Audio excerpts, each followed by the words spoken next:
दोस्तों, डॉक्टर बिटिया के मामले में एक बहुत बड़ी खबर सामने आई है। कहते हैं, जब किसी पिता की बेटी के साथ ऐसी दरिंदगी होती है तो वह पिता उस दिन से ही जीते जी मर जाता है। उसकी दुनिया पूरी तरह बिखर जाती है। लेकिन चाहे जो भी हो, उसे जीना तो पड़ता है। जरा सोचिए, उस पिता के दिल से पूछो, जिसकी बेटी के साथ ऐसा घिनौना अपराध हुआ है। ऐसे अपराधियों को आज से भी कड़ी सजा मिलनी चाहिए। मैं तो चाहता हूं कि उन्हें खौलते तेल में डुबाकर मारा जाए, ताकि कोई और भी ऐसा अपराध करने की हिम्मत न कर सके। दोस्तों, आपकी क्या राय है? ऐसे अपराधियों को कैसी सजा मिलनी चाहिए? हमें कमेंट सेक्शन में जरूर बताएं। अब आइए, इस मामले की बड़ी खबर को विस्तार से जानते हैं। डॉक्टर बिटिया के केस में एक बड़ा खुलासा हुआ है। बिटिया की डायरी से एक महत्वपूर्ण सबूत मिला है। इसके अलावा संजय राय सिर्फ एक मोहरा था, जिसे पैसे देकर इस काम में फंसाया गया था। अब सवाल उठता है कि संजय राय को आखिर कितने पैसे मिले थे। इसके साथ ही संदीप घोष के घर में पुलिस और सीबीआई ने तहखाने में कुछ ऐसा ढूंढ निकाला है जिसने पूरे केस को सुलझा दिया है। यह खबर चौंकाने वाली है और इसके बाद दरिंदों को जल्द ही सजा मिलने की संभावना है। नमस्कार दोस्तों, स्वागत है आपके अपने चैनल में। कोलकाता केस में बिटिया की डायरी की जांच के बाद सीबीआई के होश उड़ गए हैं। संदीप घोष के घर के तहखाने में जो मिला, उससे पुलिस के पैरों तले जमीन खिसक गई। यह बहुत बड़ा खुलासा है। कोलकाता केस में ऐसा सच सामने आया है जिसने सीबीआई को हैरान कर दिया। सोचने वाली बात है कि 24 दिनों की सघन जांच के बावजूद सीबीआई को इस बारे में पहले कैसे नहीं पता चला। जब सीबीआई को इसकी जानकारी मिली तो उन्होंने दिल्ली से एक अतिरिक्त टीम बुलाकर इसकी जांच करवाई। अब असली कातिल का चेहरा सामने आ गया है और जल्द ही इस केस का अंत होने वाला है।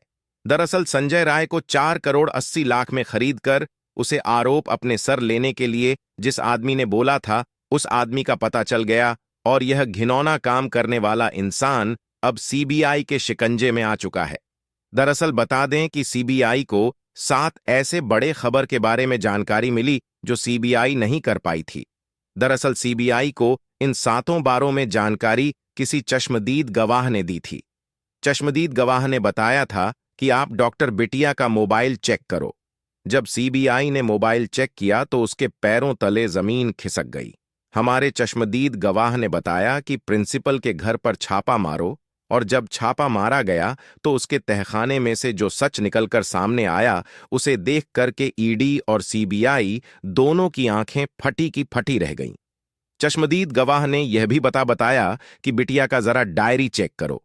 जब डायरी चेक किया गया तो जो सच सामने आया, उसे भी देखकर सीबीआई की आंखें फटी की फटी रह गईं। दरअसल 24 दिन से सीबीआई इन सभी चीजों के बारे में जांच कर रही थी, लेकिन उसने इन सभी चीजों को टच ही नहीं किया था, क्योंकि सीबीआई के सामने संजय रॉय रख दिया गया था और संजय राय अपने सभी चीजों को कबूल कर रहा था। इसकी वजह से सीबीआई को लगा कि संजय राय और प्रिंसिपल संदीप घोष मुख्य आरोपी हैं और उन पर ही मामला क्लोज होगा। लेकिन जब चश्मदीद गवाह ने हमारे सीबीआई को जानकारी दी तो सीबीआई के कान खड़े हो गए। सीबीआई ने तुरंत दिल्ली से अतिरिक्त टीम बुलाया और इन आरोपियों को सजा दिलाने के लिए जांच को नए सिरे से शुरू कर दिया है। तो आइए जानते हैं इस वीडियो में कि आखिर सीबीआई को ऐसी कौन सी जानकारी मिल गई है जिसके कारण यह पूरा का पूरा केस बदल गया है, और साथ ही साथ यह भी बताएंगे कि आज डॉक्टर बिटिया के फोन के अंदर जो वीडियो बनाया गया था, उस वीडियो में डॉक्टर बिटिया कितनी रो रही थी और वह वीडियो किसने बनाया था। यह भी जानेंगे कि डॉक्टर बिटिया की मोबाइल से मैसेज किसने किया था, और यह भी जानेंगे कि डॉक्टर बिटिया जब प्रिंसिपल की काले सच को जान गई थी तो आखिर प्रिंसिपल ने उसे क्यों मरवा दिया। इन सभी चीजों के बारे में हम चर्चा करेंगे विस्तार से इसी वीडियो में, तो इस वीडियो को अंत तक जरूर देखना। और डॉक्टर बिटिया को अगर आप सच में चाहते हो कि न्याय मिले और आप उसे एक सच्ची श्रद्धांजलि देना चाहते हो, तो कमेंट बॉक्स में डॉक्टर बिटिया जरूर लिखें। साथ ही साथ इस वीडियो को लाइक करके डॉक्टर बिटिया को श्रद्धांजलि जरूर अर्पित करें। देखिए, आपके लाइक करने से तो कुछ नहीं आपका जाएगा, लेकिन आपके लाइक करने से डॉक्टर बिटिया को श्रद्धांजलि मिल जाएगा और उसे यह पता चल जाएगा कि मेरे खिलाफ जो लोग थे, अब उनके खिलाफ भारत की करोड़ों जनता खड़ी हो गई है और उसकी आत्मा जहां भी होगी उसे शांति जरूर मिलेगी। और अगर आप लाइक सब्सक्राइब करेंगे तो ये वीडियो करोड़ों लोगों तक पहुंच पाएगी, जिससे सब लोगों को पता चलेगा और सभी लोग इन दरिंदों के खिलाफ खड़े होंगे। इसलिए चैनल को सब्सक्राइब करना बिल्कुल ना भूले। दरअसल बता दें कि सीबीआई अपने जांच में पूरी तरीके से बिजी थी और अपने जांच को वह अंतिम रूप देने के लिए तैयार थी।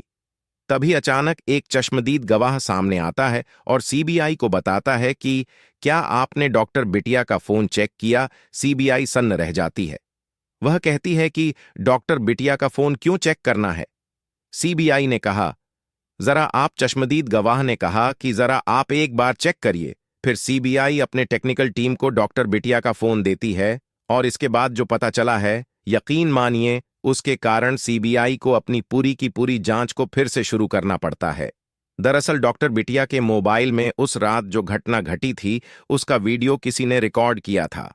यह उन्हीं आरोपी में से एक आरोपी था जिसने अपने मोबाइल की जगह पर गलती से डॉक्टर बिटिया की मोबाइल से रिकॉर्डिंग शुरू कर दी थी। दरअसल डॉक्टर बिटिया का जो मोबाइल था और जो आरोपी का मोबाइल था वह दोनों एक ही मॉडल के थे, जिसके कारण वह आरोपी अपने मोबाइल की जगह पर डॉक्टर बिटिया के मोबाइल से रिकॉर्डिंग शुरू कर देता है।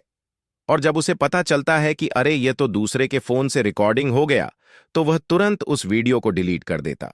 लेकिन सीबीआई उस वीडियो को वापस रिट्रीव कर लेती है और इसके बाद जब देखती है तो पूरा का पूरा खेल ही पलट जाता है।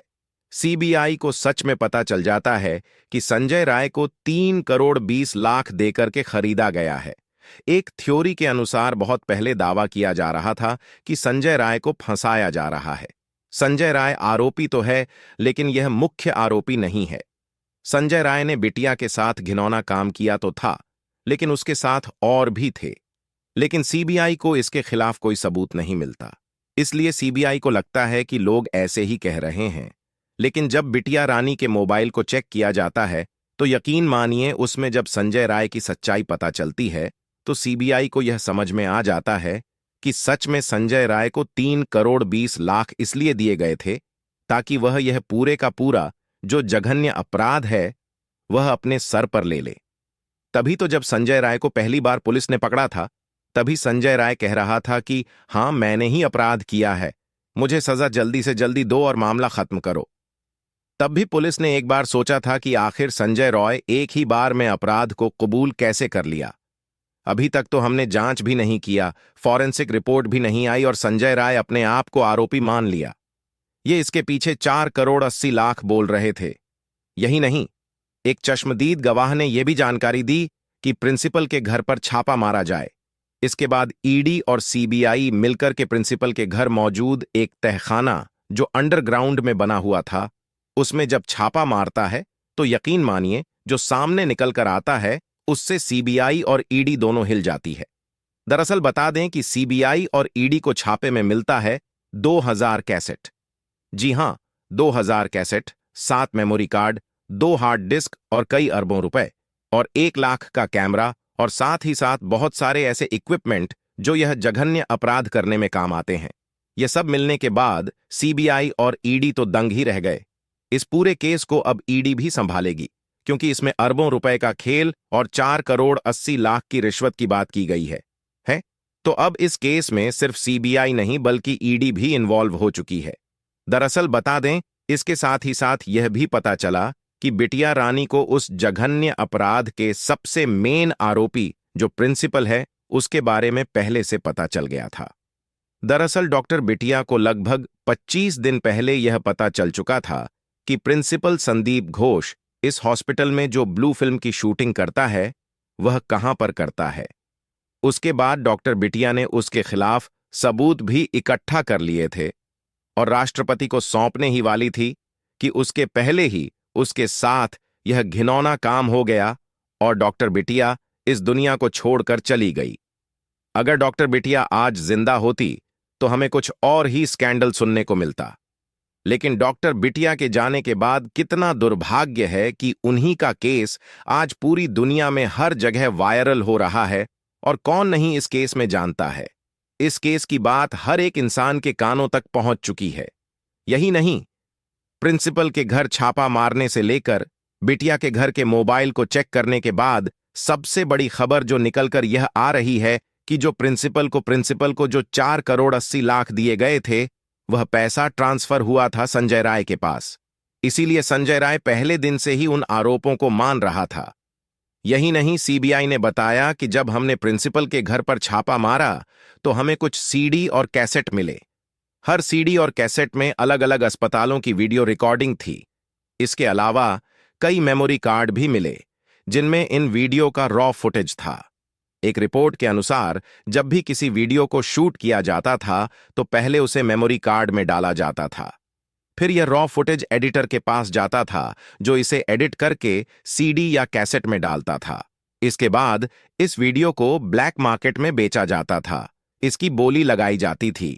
साथ ही साथ यह भी पता चला कि जो हॉस्पिटल के अंदर ताजा मुर्दे आते थे, चाहे वह लड़की हो चाहे वह लड़का हो, उनके साथ घिनौना काम करके उनकी रिकॉर्डिंग करने के बाद उनको एक अलग कैसेट में रखा जाता था, क्योंकि यह सारे रिकॉर्डिंग एक ही में मिक्स ना हो जाए, इसलिए जिंदा लोगों की रिकॉर्डिंग अलग होती थी और मुर्दा लोगों की रिकॉर्डिंग अलग कैसेट में रखी जाती थी। एक और बात सामने आई है कि बिटिया ने घटना से कुछ घंटे पहले अपने परिवार और रिश्तेदारों को एक मैसेज भेजा था। मैसेज में लिखा था, मां, मैं ठीक हूं, खाना खा लिया है, अब आराम कर रही हूं और सो रही हूं। सुबह उठकर ड्यूटी ज्वाइन करूंगी। अगर कोई इमरजेंसी होगी तो जूनियर को बुला लेंगे और केस देखेंगे। तब तक मैं आराम कर रही हूं।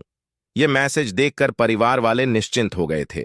अब यह भी जांच हो रही है कि यह मैसेज सचमुच बिटिया ने ही भेजा था या किसी आरोपी ने भेजा था। जैसे ही इस बारे में नई जानकारी मिलेगी, हम आपको बताएंगे। आज की खबर यहीं तक है। कृपया इस वीडियो को ज्यादा से ज्यादा शेयर करें ताकि बिटिया को न्याय मिले और अपराधियों को सजा मिले। जय हिंद, जय भारत, वंदे मातरम।